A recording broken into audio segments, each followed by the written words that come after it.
Let's start with a general overview of MRI. The single steps of an MRI examination can be described quite simply. The patient is placed in a magnet, a radio wave is sent in, the radio wave is turned off, the patient emits a signal, which is received and used for reconstruction of the picture.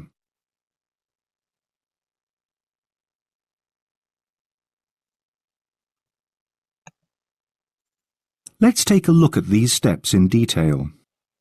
What happens when we put a patient into the magnet of an MR machine? To understand this, it is necessary to at least know some very basic physics, even though this may seem to be boring.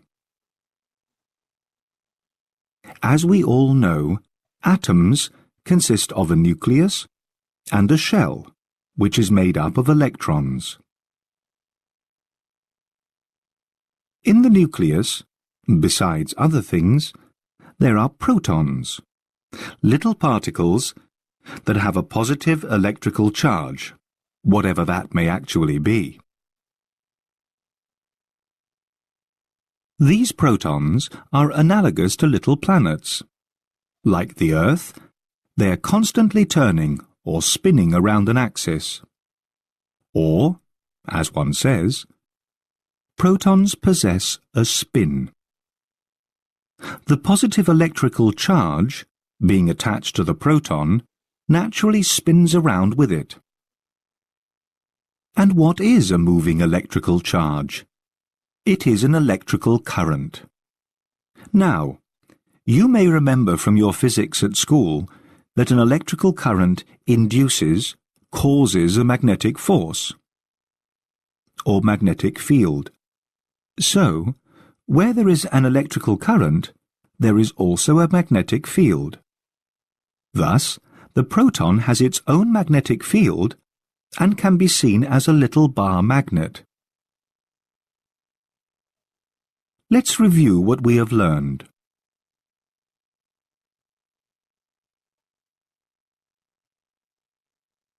A proton has a spin, and thus the electrical charge of the proton also moves. A moving electrical charge is an electrical current, and this is accompanied by a magnetic field.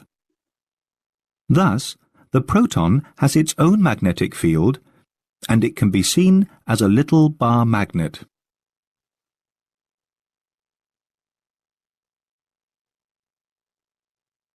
What happens to the protons when we put them into an external magnetic field? Normally, protons are aligned in a random fashion. This, however, changes when they are exposed to a strong external magnetic field. The protons, being little magnets, align themselves in the external magnetic field like a compass needle in the magnetic field of the Earth. However, there is an important difference. For the compass needle, there is only one way to align itself with the magnetic field. For the protons, however, there are two. The protons may align with their south and north poles in the direction of the external field parallel to it, or they may point in the completely opposite direction, antiparallel. These types of alignment are on different energy levels.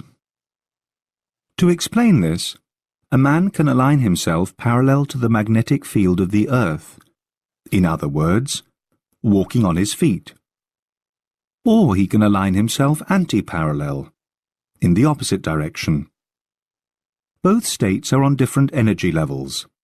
In other words, need different amounts of energy.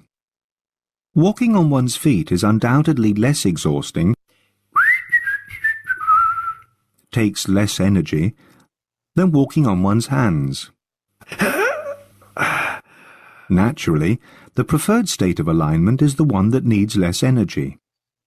So, more protons are on the lower energy level, parallel to the external magnetic field, walking on their feet, so to speak. A smaller number is on the higher energy level, antiparallel, walking on their hands. The difference in number is, however, very small and depends on the strength of the applied magnetic field. To get a rough idea, for about 10 million protons walking on their hands, there are about 10,000,007 walking on their feet. The difference 007 is probably easy to remember, isn't it?